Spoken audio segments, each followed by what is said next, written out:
Happy Mother's Day anyway, in advance. My other half got her gift yesterday and she bought it herself. With or without my permission. So I'm good with the Mother's Day gift. Ready to hear something good? Yeah. Or bad otherwise? I'd rather say ready to be convicted. Do we want to be convicted in church? Or do we want to feel good? Anyway, let's pray. Father, thank you for today. Thank you for the opportunity to be together once again, Lord. Thank you for your wisdom. Thank you for your guidance to these kids, especially. Good to see them serving you in their little early age, and hopefully that they'll keep at it, and we'll see them in the near future leading the worship. Thank you, Lord, for the talents that have been given to them. Lord, we prepare our hearts today for your message. Help me convey.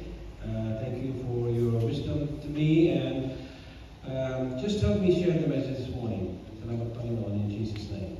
Amen. All right. We are carrying on from this topic about, being in the wilderness. I think Charis and Ken did it in the last few weeks, 2 weeks. And our scripture for today is from Deuteronomy 8. If you want to go there, Deuteronomy chapter 8, verses 15-16. Let me read it for you. Go to your Bible, have a look at it, make sure I'm reading the right thing. I believe this is Moses talking. Tell me if I'm wrong, Pastor John, Pastor June. He led you through the vast and dreadful wilderness, the thirsty and waterless land, with its venomous snakes and scorpions. He brought you water out of hard rock. He gave you manna to eat in the wilderness, something your ancestors have never known, to humble and test you, so that in the end it might go well with you. That's Deuteronomy 8:15-16.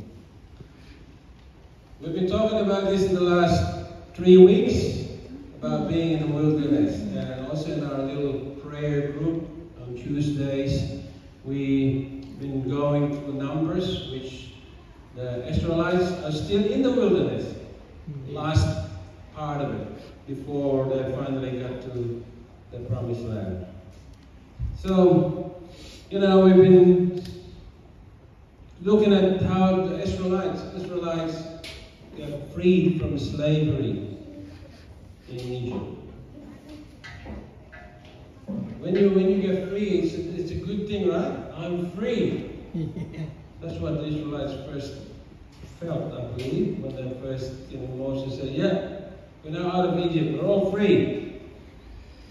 But then comes with freedom is a lot of uncertainties. And here they are in the wilderness, no food, no water, don't know what they're going to do. If you can imagine, if you read through the Exodus, through Numbers, throughout the 40 years, they've been complaining to Moses. Because they said, well, you took us out of Egypt, but then here we are in a barren land, we got nothing here. Our livestock's dying, we got no food, we got no fresh water to drink. We're better off in Egypt. That's what Charles mentioned last week in the park. And they did, that's what the complaint, which is a legitimate complaint, right? In Egypt, they had food. They're slaves, but they had food. They had roof over their head. In the wilderness, they're free, but they got nothing. So freedom comes with a bit of baggage in it. Similar to some of the stories or movies you've seen. I think I mentioned this before. Seen the movie Shawshank Redemption? Yeah. Morgan Freeman, Tim Robbins, good movie. Good feel-good movie. There's a character there called Brooks. Mr. Brooks, what do you do? Brooks was the librarian, the old guy. Very old guy. He came in the prison teenager. After 50 years or so, he finally got the parole. Okay? He was a librarian, Mr. Brooks. So he got out. He was free. Freedom, yes, I'm free.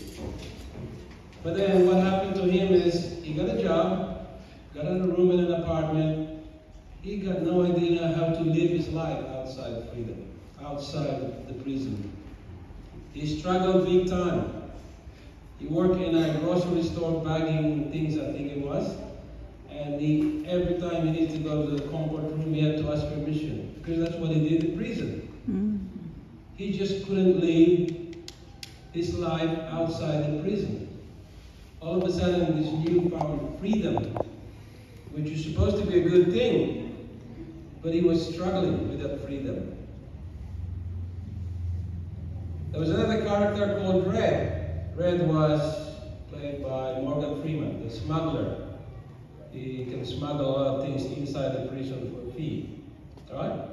He also got out old, but he's also been in prison for easy 30 years. And he had the same experience. He couldn't live outside. He doesn't know how to live outside. This newfound freedom that he had, all of a sudden, he's struggling with it. He just can't comprehend, can't live. He didn't kill himself. Brooks did. The first guy killed himself in the movie because he just couldn't live outside. So there's a similarities when we get freedom, when we compare ourselves to the Israelites, and even today, even today's world. We could be in our own wilderness, or we could be going through our own wilderness. The Israelites were there for 40 years. And that's a long time, 40 years. The original people, some of them already died by the time we got the numbers in the book of Numbers. We got these new kids who's got no idea what the ancestors experienced in Egypt, basically. And so we too could be in our own little wilderness, even now, even today. Yeah? Where we don't know what we're doing, we got issues with coping with things. We could be in a place of isolation. That's what one of the meaning of wilderness in the old days, and it could be now. You could be isolated now. You could have problem with your family, relationship, finances, work, couldn't keep the work, keep getting fired or whatever, keep moving on. There's a lot of struggles today that we can compare to what the Israelites did. Different wilderness, of course, but this is a new era of wilderness where we don't know what to do. We don't know what to do. We struggle. And, from people who are trained to be in the wilderness, they struggle, let alone us who aren't. If you go to the army, they let people go for survival in the jungle and no food. You find your own food or water. That's hard. But when we talk about our own wilderness now, today, in our time, where we go through it could be different things. You don't know the solution for a simple problem or a big problem or an issue with relationship with your wife or your kids. So we go through our own wilderness. The problem with Israelites is they lack faith in their time. And we too could be lacking faith now. Maybe. Maybe we don't want to admit, but maybe we are. That's for us to think about. Wilderness is a testing ground. This is what some of the pastors said in their message. It's a testing ground for God. The Israelites were tested for 40 years. It's a long time. And the Israelites keep complaining. And the Israelites never learn. You know, God provided, they complain, God provided, they complain again. All the plagues, they complain again. They just never learn. But we too never learn. We too sometimes never learn. We too complain. So it does apply to us. What happened in the book of Exodus through Numbers for 40 years in the Israelites could be happening now to us. In our own little wilderness.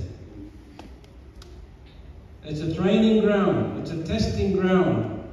Even Jesus was tested in the wilderness in the book of Matthew.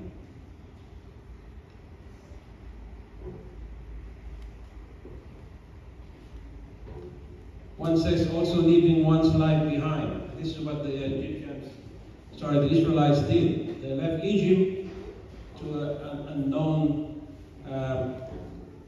lifestyle. A lot of characters in the Bible were tested in the wilderness. You have Joseph, of course, Moses, Elijah, Paul, and Jesus in the modern times. It's a place where God tests our faith.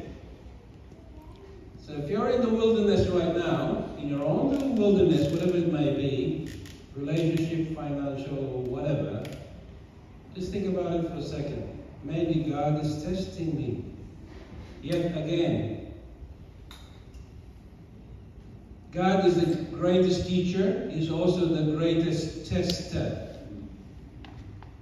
See, when you teach, you have to give tests. Like a teacher, I was a teacher. If you never give tests, you never know whether your students are getting what you're teaching. Right? That's one way of finding out whether they're actually learning from what you're teaching them. You give them tests. Jesus is doing the same thing. Did the same thing for the Israelites and could be doing the same thing through us now, today. So if you're going through your own little wilderness, just think for a moment, I'm getting tested by God. My faith is getting tested. How strong. You could be in the wilderness of failure, broken relationship, illness, negativity in life. There's a lot of them out there. A lot of wilderness out there. I don't know what you're going through right now. If you are, rest assured that this is one of the tests of God. If you're a true believing Christian and you believe in God, just think about it as one of your tests. One of the tests. God gives us a lot of tests. Never-ending test. Some of the wilderness, you had them last year, some of you having it now, some we will have in the future. Are we all looking forward to it? Of course not. We don't want it. It's hard work. It's wilderness. A lot of unknown. No one wants it. But guess what? We're all going to go through it. Because that's part of God's test. No one is looking forward to it. And when things are going smooth, ooh, no problem, no issues, everything's going fine. Isn't that lovely? Is that nice? Everything's going fine. Finance is good, relationship good, I got a good job. We think, something's going to give here sometime. Something's going on. God's not testing me. What's happening? If you read the biography of John Wesley, yeah? You all know John Wesley? All right. Wesley. He's one of the great preacher in England. And when he was preaching on the streets, on his horse, people would throw eggs or bricks at him. Right? For persecution. They don't like him, he's preaching about God, they throw eggs. And when people stopped throwing eggs at him, Wesley was worried. He thought that God is not testing him anymore. God is not, that he's backslidden Is that the right term? Backsliding. Backslider. I don't know what the past tense of backsliding. So Wesley actually had to get off his horse. For 3 days, no one is throwing eggs at him. He's wondering what's going on. No one's throwing egg at me now. God must be finished, or God must be upset, or God is not doing anything. And sometimes we could feel the same way. When things are going smooth, you think, oh, this is lovely, I got no problem, no issues. But then again, maybe there's something else. Maybe God is not testing me anymore. Maybe I don't have God's attention anymore. See, we like to get God's attention, some for the wrong reason, some for the right reason. When we do the wrong thing, we get God's attention. God will smack us big time in His way. Yeah? We've all experienced that. We committed sin, we committed something bad, we did something wrong. God will smack us different ways. But when we get His attention for the good reason, and He's not doing anything, we should be worried. When things are going smooth, we should be worried. That doesn't make sense, does it? Because we think, well, hang on a minute, God is not doing anything. God is not testing me. Why is that? He doesn't like me anymore, or is He finished with me, or whatever. So, but when God stops giving us attention, we should be worried. And that means He's not working on us. Whether it's given up or we're not doing enough. Maybe we're not doing enough. So how do we overcome wilderness? I should be telling you this at the start. Overcoming your wilderness through obedience. That was the title of the message. Overcoming wilderness through obedience. Big word. Big word. We go through the wilderness as did the Israelites because of lack of obedience. The Israelites for 40 years disobeyed God time and time again. That's why God sent all the plagues and time again. And they complained time and time again to Moses. And Moses must have been really tired of the whinging and the complaining and the people. And probably so was God. For 40 years, these people, all they did was complain. And never obeyed God's command.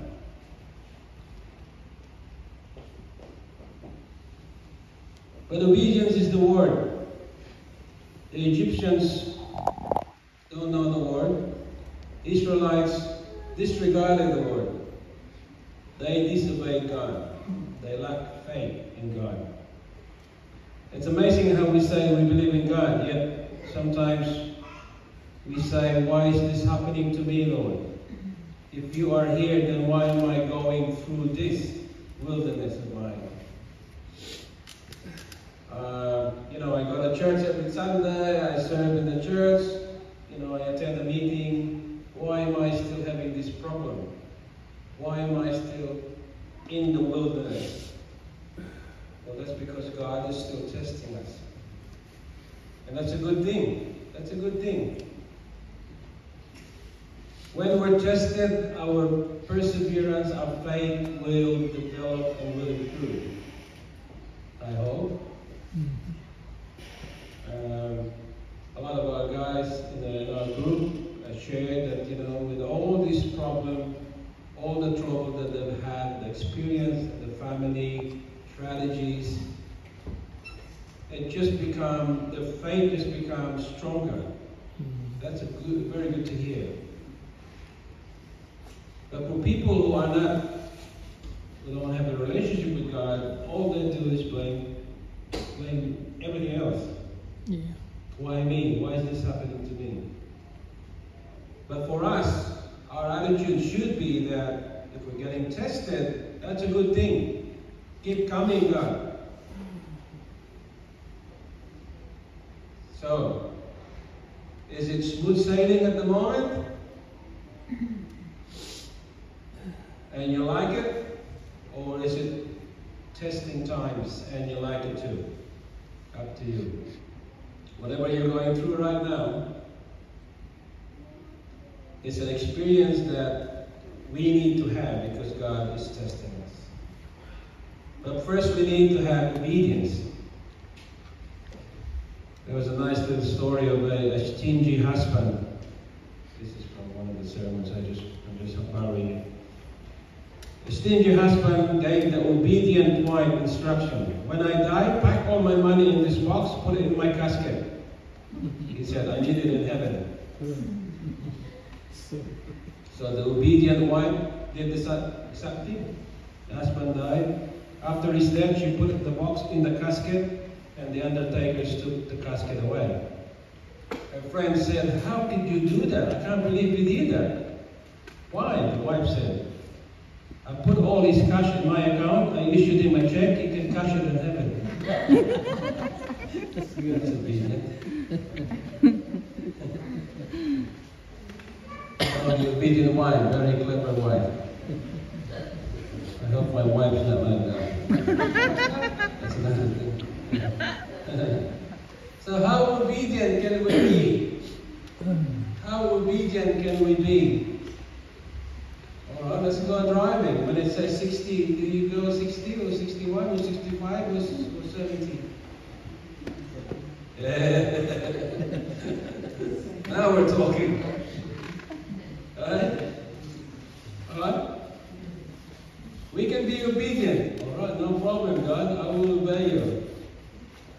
Can't even obey the rule. We can't obey an easy 50k zone. Driving.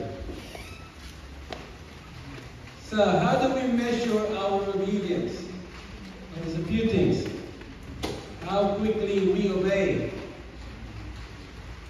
Someone gives you instruction to do this, how quickly do you obey?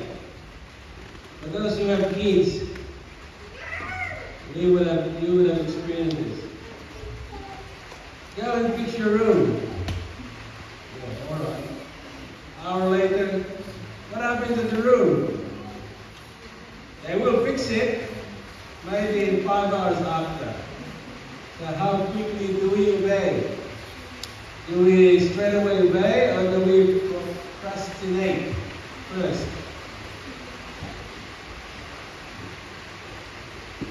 Israelites did the same thing. They're very, very stubborn people.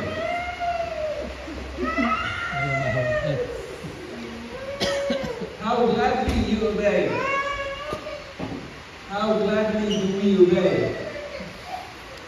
We obey, but we're grumpy. Have you done that? Alright, I'm going to do this, but I don't really like it. I'm doing this, but I'm telling you I'm really upset. Still obedience, but not gladly. How humbly we obey. How humble are we when we obey? Do we obey with a lot of humility or do we obey with a lot of pride? It's me, I did it, okay? Because I have the talent, I did it.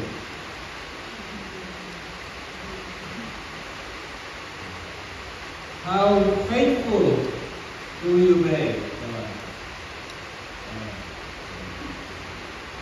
Sometimes we think we're faithful enough, but we really aren't. There's a lot of doubts playing in the mind. How total do we obey? Do we obey 100%, 50%, 70%, or depending on the mood? Things that we need to think about. We can only overcome going through the wilderness or our own wilderness if we can obey God. If we can have faith in God. not do that, we will be in the wilderness for a long, long time.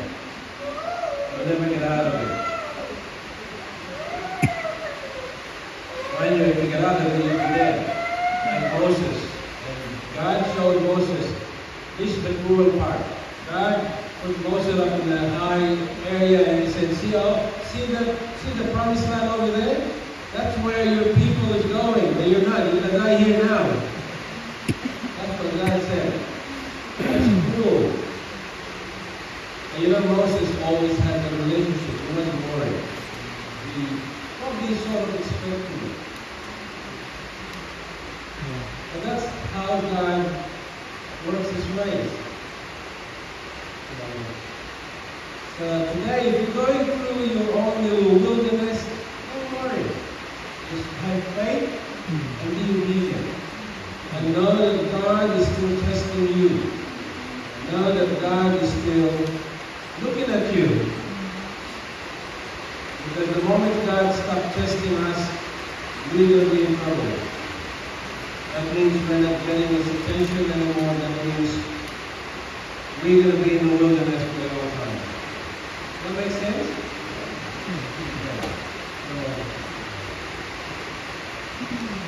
I'm hoping I'll go through a lot more wilderness.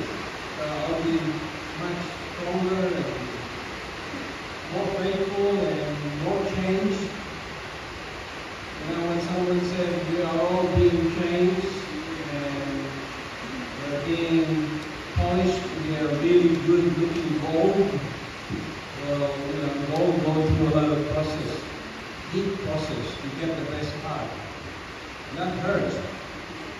Your gold. God is forever changing us, and all we have to do is let him do the work. We need to let him do the work. Keep the faith and keep the obedience. Still making sense? Okay. So next time you're in your little wilderness, just think about God's working in our lives. Wilderness you're experiencing today is something that God has planned all along. No accident. No accident. God always said, I knew you from the time you were still inside your mother's womb. So God always had a plan. God always had a plan. If we believe that we have a relationship with God, whatever problem we're going through, whatever wilderness you're going through, right now or in the future, rest assured that God is part of God's plan to test us and strengthen us and keep our faith. So let's keep our faith and obedience together. Amen? Amen.